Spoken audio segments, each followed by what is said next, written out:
इस वीडियो में Bihar board matric परीक्षा का जो सेंटअप एग्जाम चल रहा है उसका हम लोग सब्जेक्टिव का आंसर देखेंगे। काफ़ी आसान आसान क्वेश्चन दिया है ये, तो आप लोग काफ़ी कमेंट कर रहे थे कि सर ऑब्जेक्टिव का हो गया है, सब्जेक्टिव का आंसर करा दीजिए। तो सभी जो सब्जेक्टिव क्वेश्चन है उसका आंसर हम लोग करेंगे इसमें।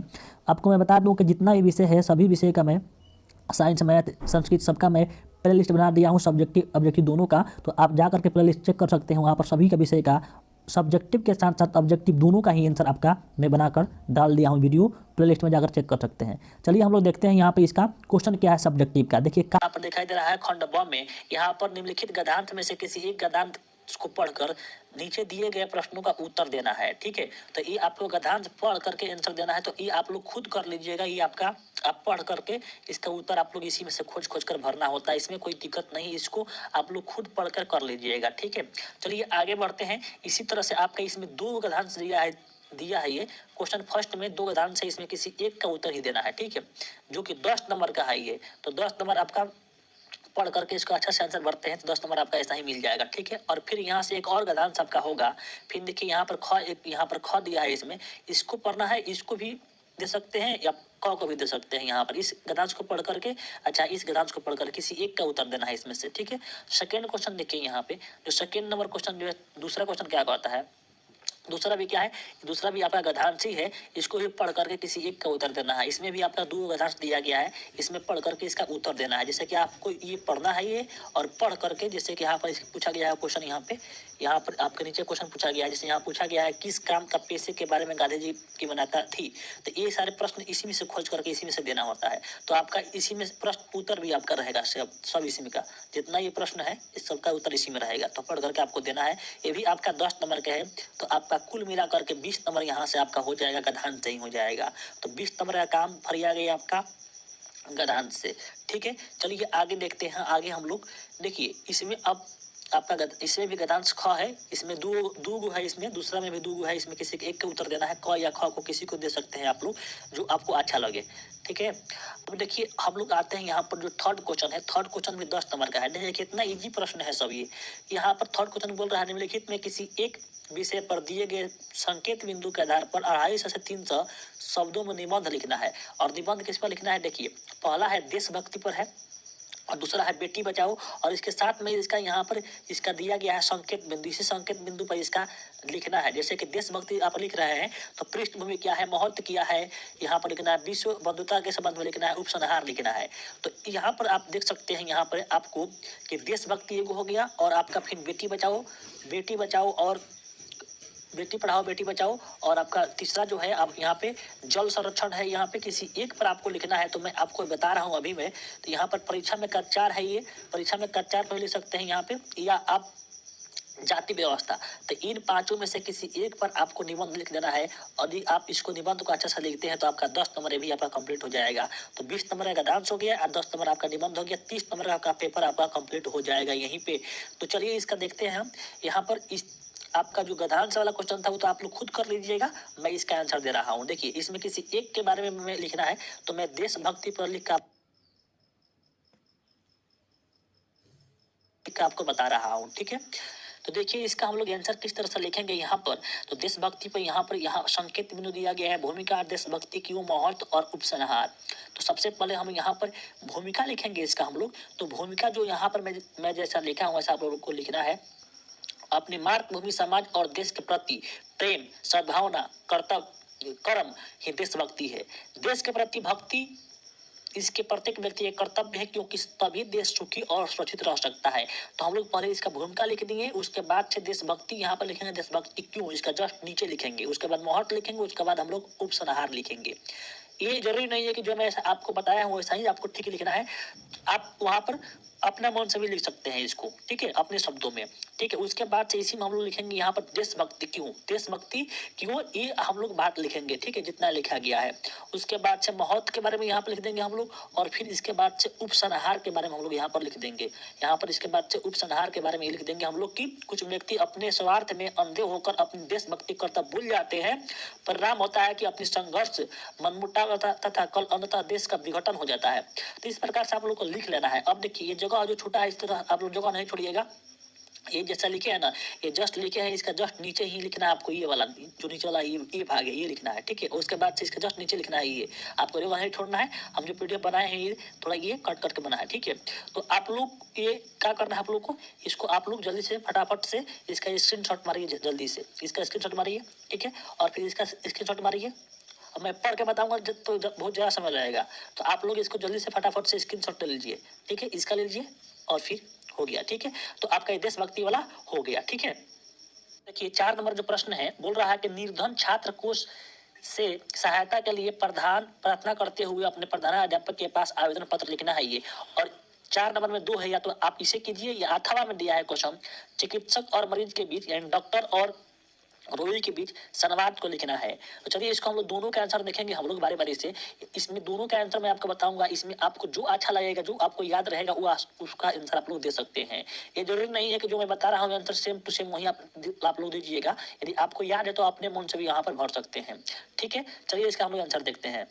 छात्र कोष से सहायता के लिए हम लोग प्रधानाध्यापक के पास कैसे हम लोग लिखेंगे। यहाँ पर देखिए मैं यहाँ पर लिख दिया हूँ, यहाँ पर आप लोग को ठीक ऐसा ही लिख देना है। यहाँ पर आपको लिख देना है सेवा में श्रीमान प्रधानाध्यापक महोदय क्षत्रिय, यहाँ पर जो भी आपके विद्यालय का नाम होगा वो लिख देना है आपको, ठीक है।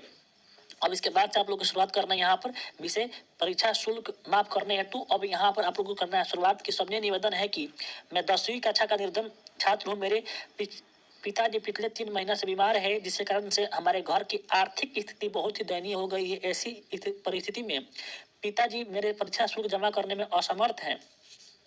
अतः श्रीमान से निवेदन है कि मेरे परीक्षा शुल्क माफ करने की कृपया की जाए, ताकि मैं परीक्षा में सम्मिलित हो सकूं और अपनी पढ़ाई जारी रख सकूं। इसलिए मैं आपके सदा आभारी रहूंगा। तो इतना आप लोगों को लिख लेना है, जल्दी से इसका आप लोग स्क्रीनशॉट कीजिए, ठीक है।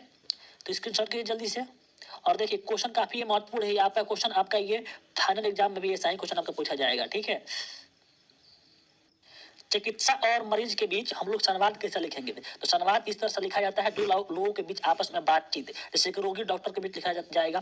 तो देखिए जैसे रोगी गया यहाँ पर लिख देंगे नमस्कार डॉक्टर साहब, रोगी बोल रहा है, फिर डॉक्टर बोला कि नमस्कार, अब तुम कैसे हो, ठीक हो गए हो। फिर रोगी यहाँ पर बोलेगा कि अब थोड़ी तकलीफ कम है, दवा से फायदा है। इस प्रकार से आपको ये 2 लोगों के बीच में बातचीत जो होता है उसको लिखेंगे, इसका मतलब कि संवाद लिख रहे हैं। तो हम लोग को रोगी और डॉक्टर के बीच संवाद लिखने को कहा है, तो आप लोग यहाँ पे इसको लिख सकते हैं। तो इसका स्क्रीनशॉट आप लोग ले सकते हैं, या खुद से आपने बना करके अपने शब्दों को बना करके यहाँ पर लिख सकते हैं। रोगी और चिकित्सा के बीच आप लोग लिख सकते हैं। तो इसका स्क्रीनशॉट लीजिए और फिर इसका ले लीजिए, ठीक है। तो हो गया स्क्रीनशॉट। चलिए आगे चलते हैं। 5वां प्रश्न देखिए, 5वां प्रश्न जो है, अब देखिए यहाँ पे आपके बुक से प्रश्न पूछा गया है, जो कि काफी शानदार प्रश्न है। और सारे प्रश्न आपको हमने बताया है पहले। यहाँ पर लिखा है कि बताइए निम्नलिखित प्रश्नों में से किसी 5 प्रश्नों का उत्तर प्रत्येक लगभग 20 से 30 शब्दों में देना है। और यहाँ प्रश्न क्या है, देखिए पहला प्रश्न यहाँ पर दिया है कि अंबेडकर के अनुसार जाति प्रथा भारत में बेरोजगारी का एक प्रमुख और प्रत्यक्ष कारण बनी हुई है, कैसे बनी हुई है। आपका दूसरा प्रश्न है मैक्स मुलर वास्तविक इतिहास किसे मानते हैं और क्यों मानते हैं। तीसरा प्रश्न है स्वाधीनता शब्द का सार्थकता लेखक हजारी प्रसाद द्विवेदी क्या बतलाते हैं। चौथा प्रश्न है कि गुरु नानक की दृष्टि से ब्रह्मा का निवास कहाँ होता है। इनमें किसी 5 का प्रश्न देना है इसमें। यहाँ पर देखिए छठा प्रश्न है कवि घनानंद अपने आंसुओं को कहाँ पहुंचाते हैं। अगला क्वेश्चन है कि कवि प्रेमघन ने डाफली किसे कहा और क्यों कहा।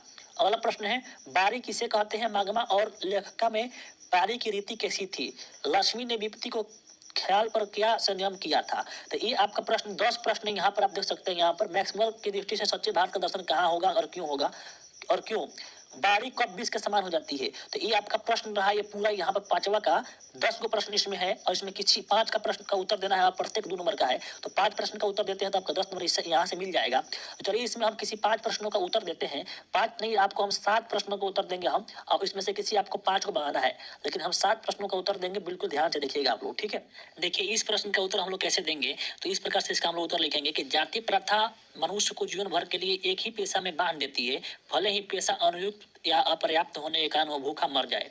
आधुनिक युग में उद्योग धंधों की प्रक्रिया तथा तकनीक में निरंतर विकास और आकस्मिक परिवर्तन होने के कारण मनुष्य को पेशे बदलने की आवश्यकता पड़ सकती है, किंतु भारतीय हिंदू धर्म की जाति व्यक्ति के परंपरागत होने के बावजूद ऐसा पेशा चुनने की अनुमति नहीं देती है जो उसका पैतृक पेशा न हो। इस प्रकार पेशा परिवर्तन की अनुमति न देकर के जाति प्रथा भारतीय समाज की बेरोजगारी का एक प्रमुख और प्रत्यक्ष कारण बन गई है। तो इस प्रकार से इसका हम लोग आंसर देंगे, स्क्रीनशॉट कर लीजिए इसका, ठीक है। नेक्स्ट सवाल देखिए, नेक्स्ट सवाल का हम लोग इस प्रकार से आंसर देंगे। इसका हम लोग किस तरह देंगे आंसर, इसका देंगे हम लोग कि लेखक किसी विषय के भूल उद्गम स्रोत तक पहुंचने का उसका वास्तविक इतिहास बनता है, क्योंकि वह वहीं से उस विषय की मौलिकता, उसका विकास तथा उसकी शाखाओं तथा जीवन मूल ज्ञात होता है तथा उसका अध्ययन फलयादी होता है। इस प्रकार से इसका हम लोग आंसर देंगे, ठीक है। अगला क्वेश्चन देखिए, इसका हम लोग आंसर किस तरह देंगे, इसका आंसर हम लोग इस प्रकार से देंगे। इसका स्क्रीनशॉट आप लोग करते जाइएगा कि लेखक कहते हैं कि स्वाधीनता शब्द का अर्थ है अपने ही अधीन रहना, क्योंकि यहाँ के लोगों ने अपनी आजादी के जितने भी नामकरण किए उनमें स्वतंत्रता, स्वराज, स्वाधीनता, उनमें स्व का बंधन अवश्य है। तो इसका हम लोग आंसर इस प्रकार से देंगे। अगले प्रश्न का आंसर हम लोग इस तरह से देंगे, हम लोग स्क्रीनशॉट आप लोग करते चलिएगा, ठीक है। इसका हम लोग आंसर देंगे कि जो प्राणी सांसारिक विषयों की आसक्ति से रहित है, जो मान अपमान से परे है, हर्ष शोक से जो दूर है, उन प्राणियों में ही ब्रह्मा का निवास बताया है, ठीक है। काम, क्रोध, लोभ, मोह जिसे नहीं छूते वैसे प्राणियों में निश्चित रूप से ब्रह्मा निवास करते हैं। तो इसका आंसर हम लोग इस तरह से देंगे। अगला क्वेश्चन देखिए, इसका हम लोग आंसर किस तरह देंगे। क्वेश्चन यहाँ पर है कि कवि अपने आंसुओं को कहाँ पहुंचाना चाहता है, इसका आप लोग स्क्रीनशॉट कर लीजिए, ठीक है। इसका आप लोग इस तरह से आंसर देंगे। अगला क्वेश्चन का आंसर किस तरह से देंगे, तो इस तरह से आप लोग इसका आंसर देंगे। तो इसका भी आप लोग स्क्रीनशॉट कर लीजिए, ठीक है। स्क्रीनशॉट करके इसका आंसर आप लोग ले लीजिए, ठीक है। मैं पढ़ूंगा तो ज़्यादा टाइम लगेगा और इसका आप लोग आंसर इस तरह से देंगे, ठीक है।